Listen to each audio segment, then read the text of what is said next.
Well, it wasn't the prettiest of wins for the Bengals, but the Bengals into the win column for the first time in a long time in the beginning of the year. Obviously, last year lost to the Patriots in week one.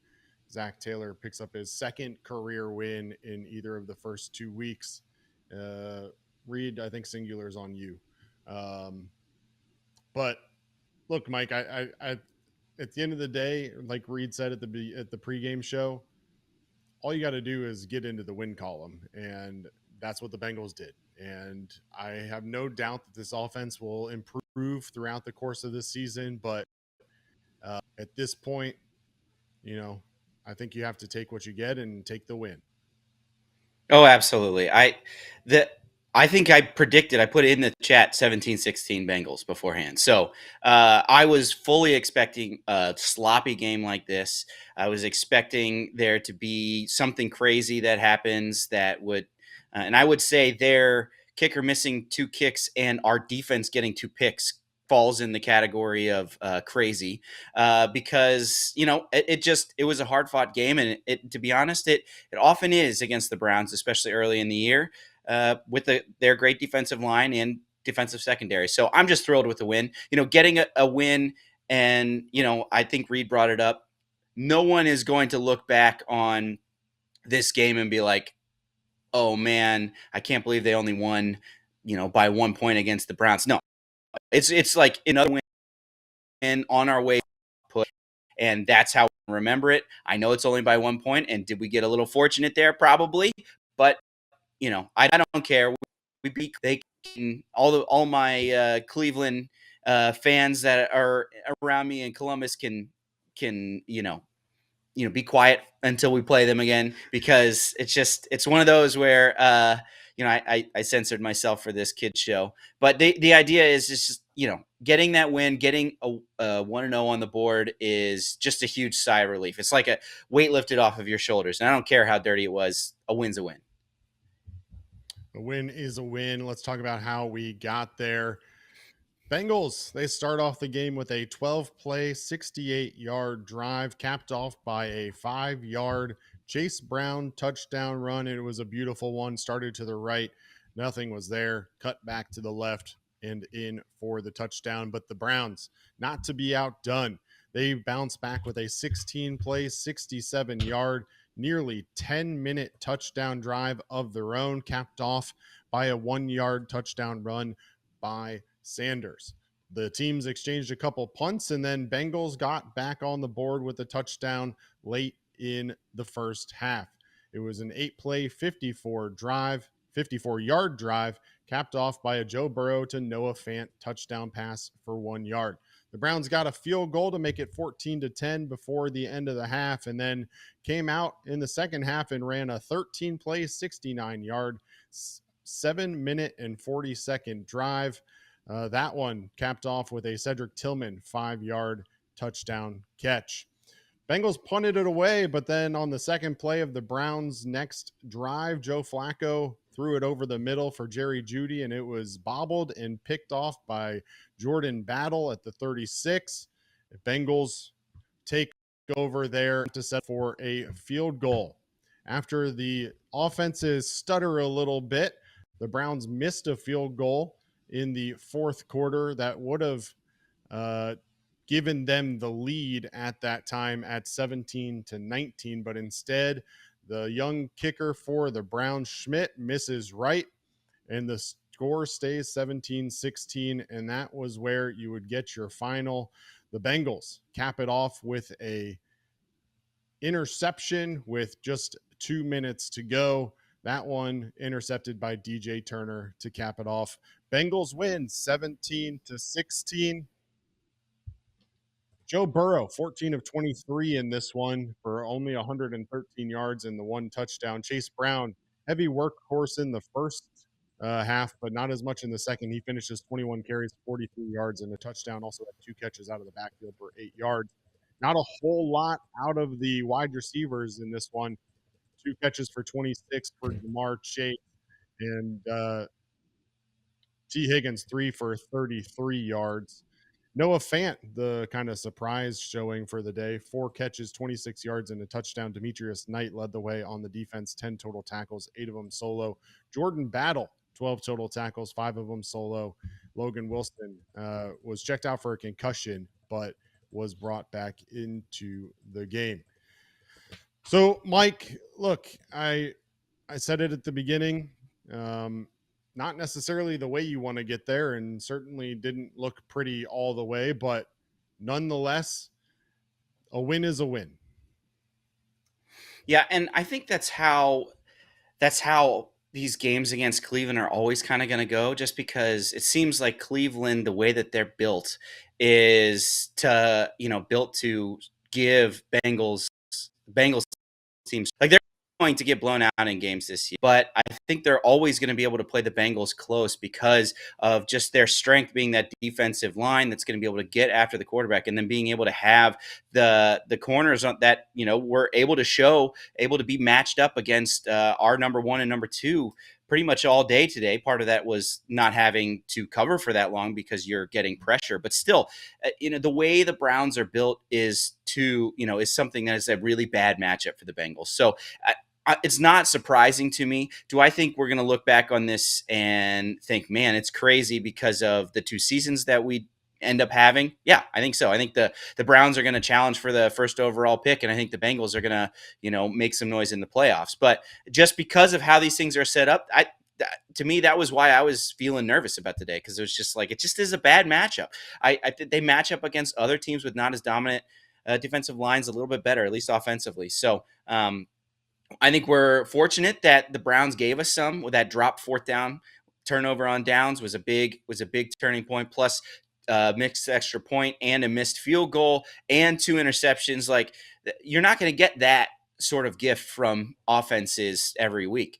But I also expect the offense to look better as they get into the season because of the matchups that they're going to be experiencing. So I don't know. What were your thoughts on how we kind of eased into the season, and even though we looked poor, we still got the win? Well, it was a battle of attrition today. Obviously, the Browns came in since 2020. The Browns were dead last in the NFL, 321 and 1 in week 1 since year 2000. The Bengals not a whole lot better. They came in at 25th in the NFL at 10-14. So you knew something had to give. Zach Taylor had come in at 1-5 in week 1 during his tenure. So look, I know that this defense was trying to be vanilla during the preseason and didn't want to show a whole lot. Well, they didn't show a lot today either, if we're being got 2 big turnovers. But other than that, didn't look great. But I do have some positives on that side we'll talk about in just a minute. Offensively, though, rough. I didn't love the play calling for a lot of the game. Obviously, the pressure from the Browns defensive line, especially in that second half, really started to get to Joe Burrow and cause havoc. He had 0 sacks in the first half, but the Browns really got after it in the second half and end up sacking Joe Burrow 3 times on the day. Myles Garrett with 2 of those, and you knew Myles Garrett was going to get his, right? Like, that's not necessarily a surprise, I don't think, but for an offensive line unit who was playing together in a real game for the first time, with Dalton Reisner having to come in for Lucas Patrick, who was injured in the first half.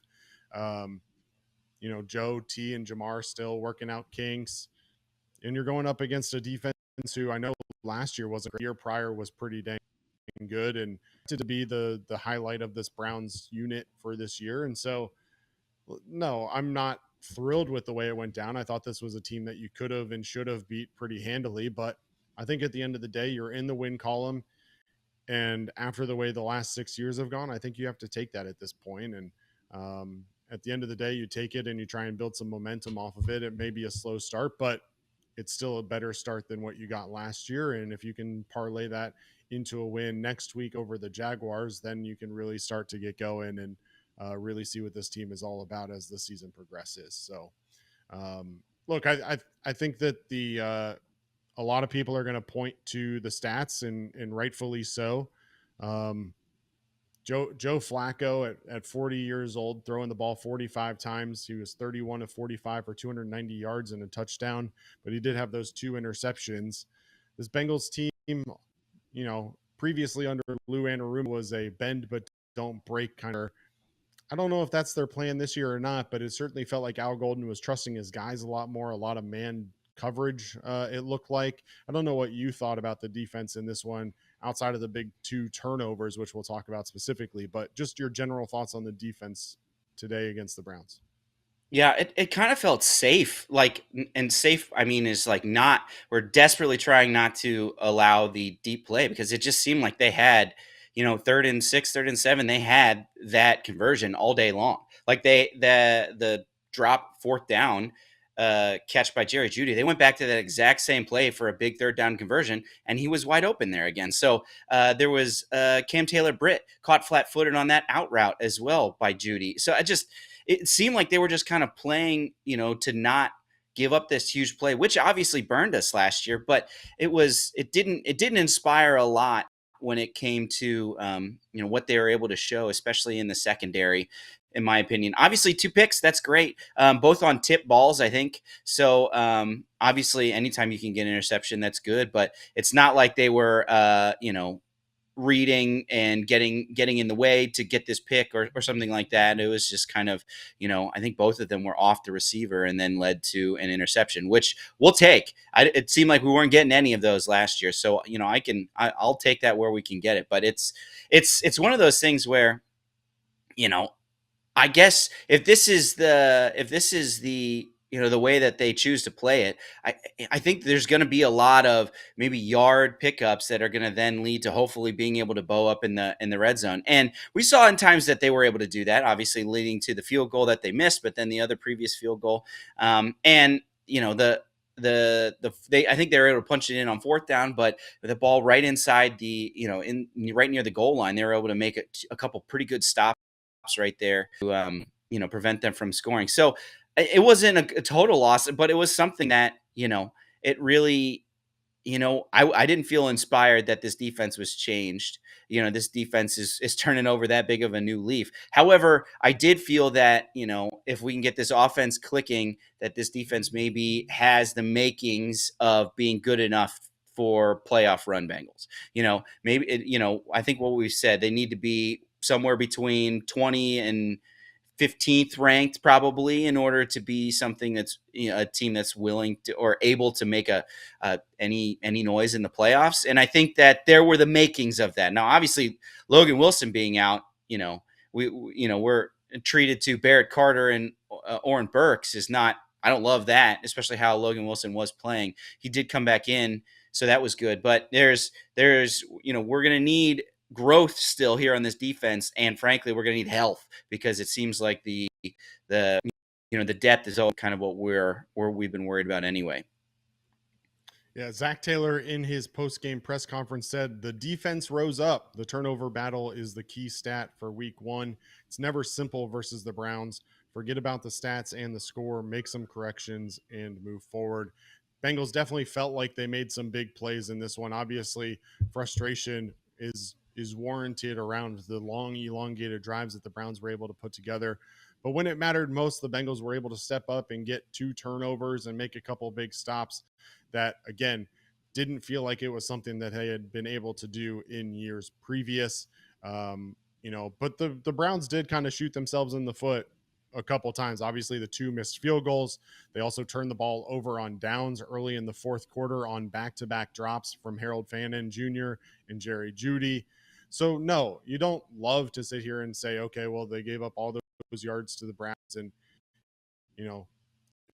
it just wasn't good. But at the end of the day, they got the turnovers. They got the big plays when they needed them. And what I said in the pregame, Mike, was that I didn't really care a whole lot about much in this game. What I wanted to see was the fundamentals. And I haven't seen I'll have to pull up PFF and see, but I don't remember a whole lot of missed tackles in this one. And that was something that we were talking about literally every single week with this team last year. So the fact that we can sit here today and think, okay, the Bengals, they did their job. They stepped up and got the big turnovers when they needed them. And they were more fundamentally sound, at least in the front. Obviously, the secondary had some struggles at times, but at least in the front, felt like they were more fundamentally sound. I think that's something that we should be we should be happy with, and something that we can definitely build off at least for next week. Yeah, I did that too. There was a couple where they were almost kind of banking on Bengals missed tackles, right? Whether it's these short outs, hoping that you can slip a tackler and get up there. But I feel like we saw some good rally to the football gang tackling, and obviously there were some exceptions, but felt pretty good about that. I do agree. It just felt like they were too much of a cushion. The reason they have all those yards is because they just soaked up all of these, 5 to 6, 7 yard plays that ultimately led to first downs and drove them down the field. So if that's how they're willing to, play, that's, I guess, that was successful. But, if you're going to be this bend, don't break, you need to make sure that you're making stops in the red zone and getting turnovers. And they were able to, for the most part, do that today. So, that part you do feel good about where you stand defensively. Yeah, we'll get more stats obviously as the day progresses and as the week progresses, but early returns are positive on PFF. I looked at these grades after games last year a lot, and I was seeing a lot of yellow and a lot of orange, but uh, plenty of green in this one. Top rated defender for the Bengals, according to PFF, Trey Hendrickson with an 83.1 overall. On the other side, I don't think this is going to be a huge surprise for people, but lowest graded defender for the Bengals in this one. You have a guess, Mike? Cam Taylor-Britt. Cam Taylor-Britt, 43.0, a 39.8 coverage score from PFF. Uh, Definitely not great, but on the other side of the ball, one of the question marks that we had coming into this year was Dax Hill. I felt like Dax Hill played really well today. He ends up with a coverage grade of 79.2, an overall defensive grade of 80.0, well above the NFL average. I thought that he looked good. I thought BJ Hill looked really good on defense, and he popped off of this. Logan Wilson really good when he was in there. Obviously, glad to see him come back after getting checked out for a concussion. But there were a number of guys that I felt like every time I was seeing them, they were making positive plays. DJ Turner gets the interception. Jordan Battle gets the interception. But yeah, I mean, I think overall, this defense does seem improved, even if the stats don't necessarily say it. Just watching them it felt like a much better defense compared to what we were thinking and seeing last year, time and time again. Yeah, I agree, and the I swear I wasn't looking at those PFF grades with that guess. It just seemed like anytime they had it, anytime they were over there, it was just there wasn't much. I think he finished with one tackle, right, and that might have been pushing the guy out of bounds after he got 15 yards on him, and then he had the pass interference that was. We can talk about some of the other ticky-tack fouls. That one seemed pretty warranted. And yeah, it was just pretty unfortunate to see from the guy who's in a contract year that you would kind of expect is coming in as your number one corner. And he's going to need to do better than that, because I'll tell you what, they are going to face wide receiving rooms that are better than uh, Cedric Tillman and Jerry Jeudy. So it's like we're going to need better out of that. When we go to even Jacksonville, right? An argument could be made that they're probably they got to figure something out. Maybe he was. I don't know. I don't know what the issue was, but he's going to need to be better if this defense is going to be successful. Yeah, I don't think there's any question that across the board the defense needs to be better. But they get the job done. They hold the Browns to 16. Probably easily could have been 22 plus, but luckily the Browns handed the Bengals a couple wins with missed field goals and with over. But I think the biggest. I don't know if I want to call it a concern, Mike. Right? Like, we're in week one. I don't know that I want to go out on a limb and say it's a concern. I think ultimately we all know that this Bengals offense is going to be the reason that if they do compete for a playoff spot or make it into the playoffs, that it's going to be because of this offense. 7 total yards of offense in the second half, Mike. That's just not getting it done. And I have not been hesitant to criticize Zach Taylor in years past for play calling, especially in big moments. I felt like, again, today he got ultra conservative, especially late in the game. gave the Browns the ball back late in the game that maybe could have been avoided if he would have been a little bit more aggressive. But nonetheless, I don't think we can sit here after this week and say, okay, I feel as good about this offense now after week one as I did even just 48 hours ago.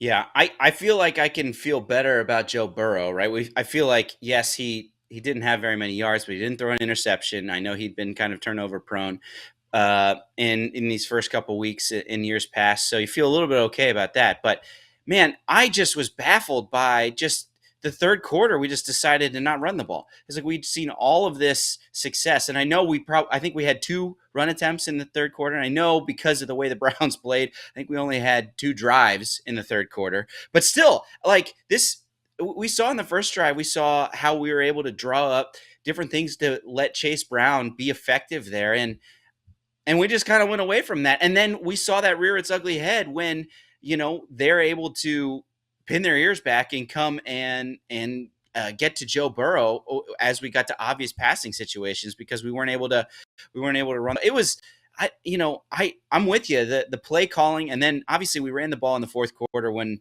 we're trying to kill the clock. That super after we got the missed field goal, I think we ran it 3. Well, no, I guess we passed it to Higgins. An out route to the boundary, which I don't understand that play when you're trying to bleed clock. But then, after the second interception, 3 run plays that went nowhere. But I don't want to factor that into this because obviously those weren't successful. We weren't arguably trying to be successful. We're just trying to not fumble. But going away from what helped you offensively seems like obviously, I think the 2 runs they were 1 yard and negative 1 yard or something like that. So the Browns did make an adjustment to try to stop the run. But if you abandon it, like what seems like the Bengals did, you kind of just play right into what the Browns want you to do. And that's to drop back, have some of these long developing routes, and Myles Garrett gets to push around 2 guys to get to the quarterback. So frustrating to me is just the play calling just kind of going into its shell.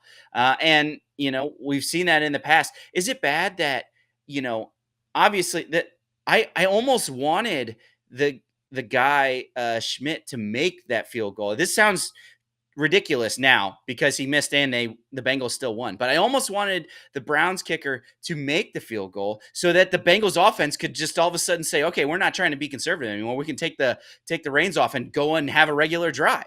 Now, obviously, he missed the field goal. They turtled up and they still won the game. But that was kind of where my head was at, is just like, why from the halftime on have we decided to, not try to run this potent offense the way that they should. So I understand that I guess a fan's brain is not always thinking sanely during a stressful football game, but that's kind of what I wanted to see. I wanted to see the offense become unhindered, and having to come back from being down was, where I thought we would be able to see that, but ended up getting the win anyway. I'm not sure what you thought. You probably wanted the guy to miss in that situation, but it was frustrating to see how we're getting something like this for this this offense that we spent so much money on and really didn't get to see much of. Yeah, the Browns really controlled this game, which kind of kept the Bengals offense off the field, and it just didn't feel like they really took advantage of opportunities that they had when they did have them. Ultimately, the Browns control the clock, 35-49 of time of possession for the Browns compared to just 24 minutes for the Bengals. So that, again, those elongated drives, keeping the offense on the sidelines for as long as they were. They talked about it on the broadcast. The Bengals offense was on the sidelines for 30 plus minutes between drives there in the first half. And so it's really hard as an offense to stay in the groove and spend time when you're having those long delays and you're sitting on the sideline a lot, and your defense is getting tired while it's happening too. So, look, I'm gonna reserve judgment. I do believe that this offense is still going to be, the offense that we expect of it. I thought that the offensive line, at least in the first half, looked good enough to get the job done. Obviously, Myles Garrett caused some havoc in that second half as Cleveland made their adjustments along the defensive line. But in the first half, 0 sacks at that point. The offensive line was holding up.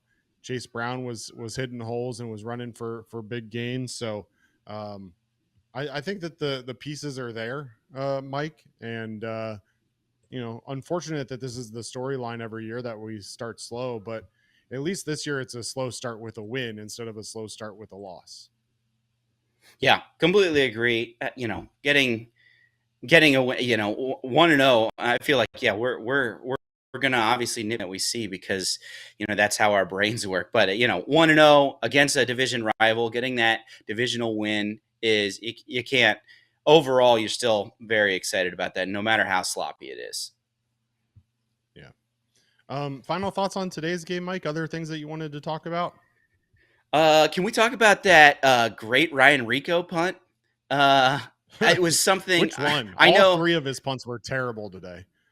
Well, okay, except for his final one, but yeah, he was unable to pin them inside the inside the 20 for both of those punts. And then when he's backed up, it's like, okay, this dude not as good at pinning, but we know he's got this monster leg. He barely gets it over midfield, and then they start almost in field goal range. It was I don't know. I don't know what was going on.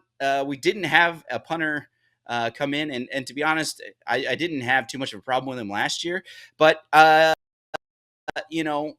May, the 1 yard line when it mattered most, felt like totally redeeming yourself. But it was tough to see. I don't know if you want to get into a prolonged punter conversation, but winning there on the margins has not been the Bengals' strong suit since, I guess, maybe the Super Bowl run. And it was pretty frustrating to see. Hey, why aren't we able to flip the field at least if our offense is going to struggle the way that it has? Yeah, I thought his first several punts were disappointing. That last one, yes, ended up at the 1 yard line. Definitely nice for that one. But the one before that, where the Bengals went 3 plays, 4 yards in just 32 seconds as they try to milk the clock there before the 2 minute warning, he comes out and, the Bengals are punting at that point from their own 30 yard line. And it's a 49 yard punt to the Cleveland 21. And it didn't have enough hang time. They still get a 12 yard return. I'm certainly disappointed and not what I expected out of Ryan Rico. He showed a lot of promise last year. Um, a lot of punts that were down inside the 10, a lot of booming kicks, that set the completely flipped the field. It definitely didn't happen today until at least that last punt, but no, I don't think we need to get into a punter conversation today, but it's a good observation and definitely something that we need to monitor because if this is what we're going to get, then the fans are going to start to clamor for a punter competition again, just like they did last year. Well, it just gives even more onus on the offense, right? It's like if you have good special teams, you can feel okay if it's like, oh man, we just got over the 50, all right, but we're going to pin them down, and then hopefully we'll get the ball back in good field position to be able to, try again in the next one. Or, we have a good place kicker. We get there, within a decent amount. We kind of like the Super Bowl run. We felt good about Evan McPherson hitting from 40 plus, 50 plus even. So it just puts even more onus, more pressure on the offense if you don't have good special teams, because it's just like, well, if you don't get this first down, they're getting the ball with good field position, and you're probably going to get backed up if your defense makes a stop. So, obviously that's where we spent our money on the offense, and they do need to step up to be able to help that. But it would be really nice to be able to get some more contribution from the special teams to be able to help support this offense and, frankly, the defense. Getting people pinned inside the 10, inside the 5, I think helps the defense be able to, start some drive and maybe even get some shorter drives because of just how limited the playbook is for a team down there. So, I think it needs to be better. It's a 62-yard punt. I don't remember that one. I'm looking at the stats for it, but I don't remember a 62-yard punt. Maybe there was, that was in the first half, but it did seem like when it counted near the end, it was not good enough until at least the final punt. Yeah, I don't think it was good enough until then either. I I don't necessarily remember a 62-yard punt, but Yeah, that's what the stats that I'm looking at are showing. I mean, to be fair, his I mean, that might be the truth, but you know, they punted with 13 minutes and 18 seconds to go in the fourth quarter. It was 4th and 9 at the Cincinnati 40. Rico punted it 60 yards into the end zone, and it wasn't close. So that could have been part of it, as it was one of those punts that went straight into the end zone. It was in the third quarter, 5 minutes, 7 seconds left. Rico punts 62 yards to the Cleveland 10-yard line. But a 15-yard return brought it out to the 25. So whatever. Oh, I thought that those punts, like they would include the net there.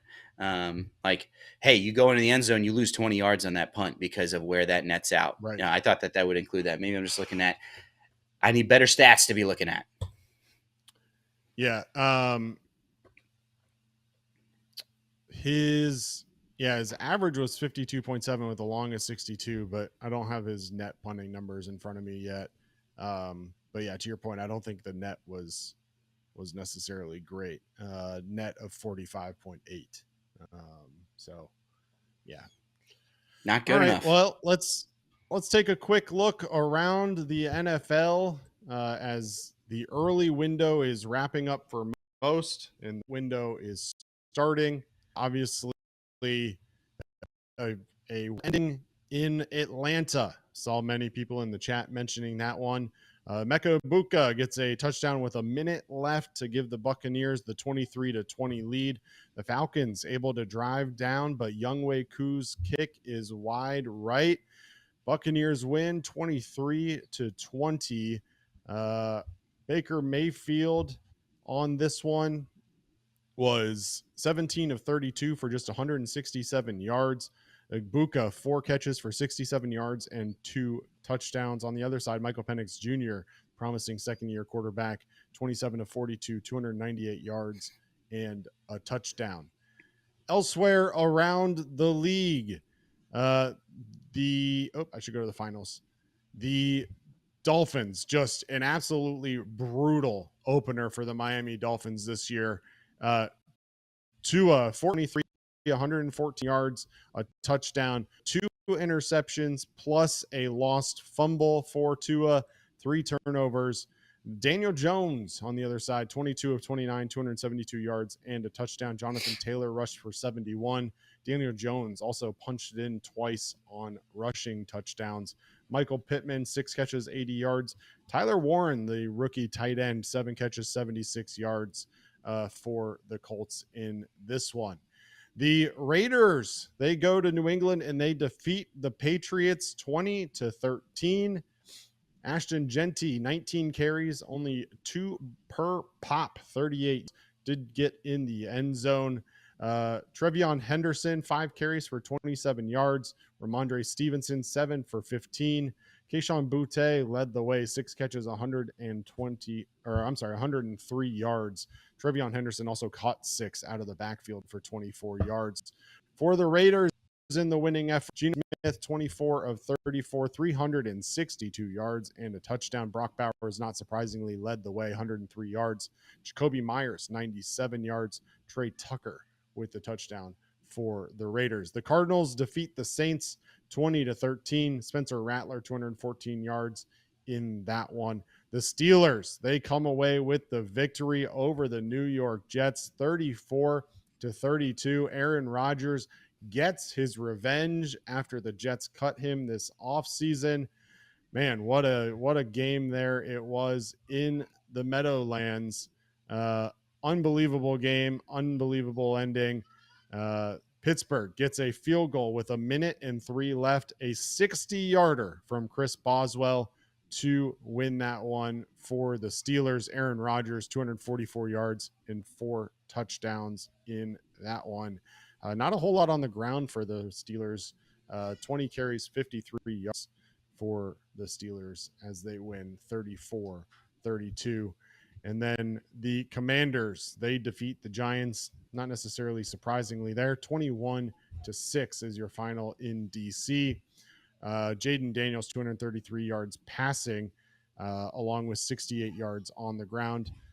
Bill Krosky Merritt, 10 carries, 82 yards, and a touchdown. He was as billed. Devo Samuel led the way, 77 yards receiving. Malik Neighbors added 5 for 71 for the Giants. And Mike, next week, the Bengals return to Paycor Stadium, and they take on the Jacksonville Jaguars. 1 p.m. is the kickoff time. They're in Paycor. This graphic looks terrible, but we'll take it. Paycor Stadium, 1 p.m. kickoff against the Jaguars. Open in orange, Mike. Jaguars were delayed today, so haven't wrapped that one up yet. I believe it's still in the third quarter. They lead 20-3. Now 8 minutes left in the fourth. Trevor Lawrence, 173 yards passing with a touchdown. Travis Etienne Jr., 12 carries, 106 yards, including a 71-yarder that he broke off. And Brenton Strange lead the way with 59 yards catching. What are you looking ahead to for the matchup between Joe Burrow and Trevor Lawrence next week? Well, have we heard anything about how Travis Hunter was used? Was he used mostly on offense, mostly on defense, or was he playing like full both ways, like he did at Colorado? Because to me, that's pretty interesting. I don't know in terms of like how much he's played. I will say that they said before the game that he was going to be basically an every down wide receiver. He had 6 catches for 33 yards so far. I don't see him one total tackle defensively, so I don't know exactly how they're using him, but mostly on offense, it seems. Yeah, I mean that'll be interesting. Obviously, they're playing the Panthers, but they're handling their team that isn't projected to be very good. Probably a little bit better than the Bengals are handling their team that wasn't projected to be very good. So obviously, no gimme here. But being at home, the electricity in stadium obviously was open with orange. I'm excited for it. I'm excited to see this offense try to get out of first gear, as you said. I think that there will be some opportunities to be able to do that, especially because I don't think that the Jaguars are going to be putting together 10-minute drives like the Browns did today. So excited also hopefully be able to and build upon what we saw defensively. Some definite positive things and some things that we would hope that they would work on. And if we can, we're starting to get game tape on people, starting to be able to see how, who's going to be helping us contribute and things like that. And hopefully we can see positive movement each game. That's what I'm hoping that we can get out of Al Golden as well. It's obviously it's a different system. It's going to be different, probably not as complicated as what Lou was throwing out there. But when you have a defense that it's being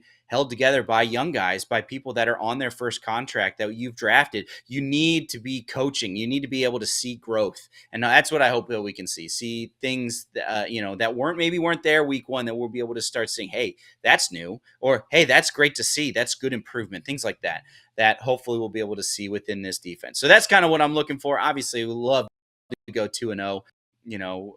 We've struggled, opening the season with teams that aren't projected to be that good. Jaguars, obviously not projected to be, I don't think they were in too many people's playoff predictions, but 2 wins are 2 wins, because then you got to go to Denver. And anytime you have to play up there in the altitude against a team that's, been pretty good recently, and obviously you beat them last year, but I'd love to start the year off 2-0 and kind of give ourselves some leeway, knowing that our offense is hopefully going to be able to grow into what we can expect as we get humming throughout the season. Yeah, the Jaguars so far on the day, not that the Panthers defense is necessarily anything to write home about, but on the ground, 24 carries, 164 yards, good for 6.8 yards per pop. I talked about how I was impressed with the Bengals defense today and their ability to tackle. It's going to be equally important next week. I know everybody's going to talk about the Joe Burrow versus Trevor Lawrence matchup, but ultimately for me, it is this Jacksonville running game and how they can contain that. Travis Etienne is a dog.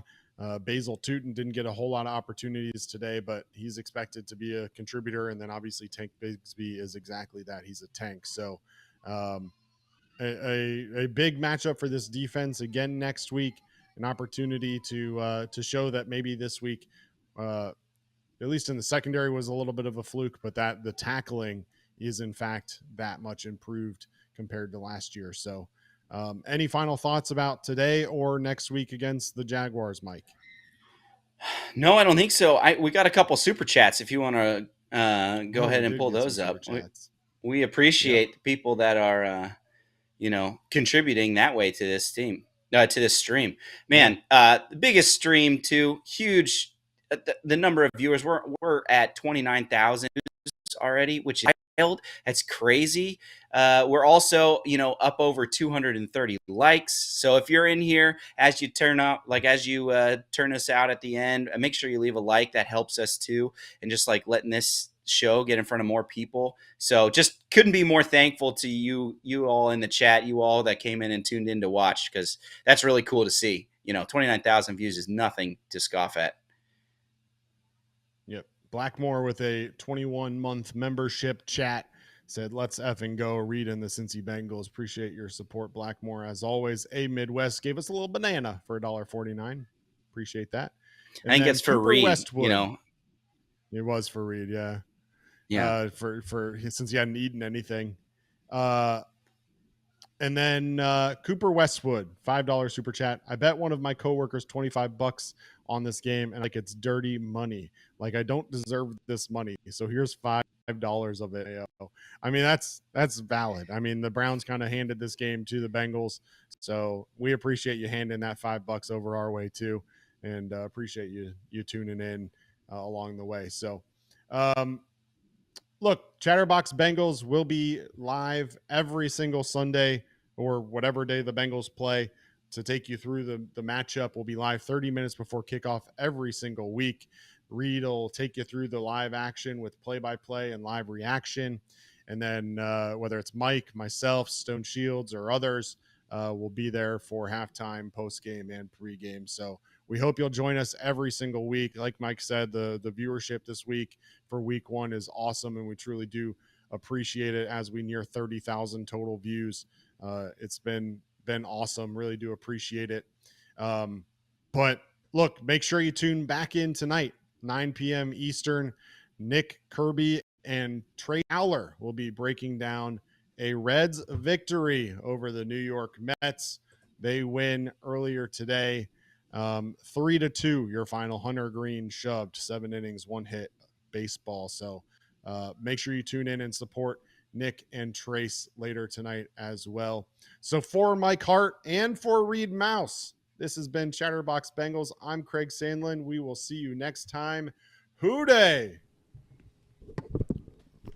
Who dat?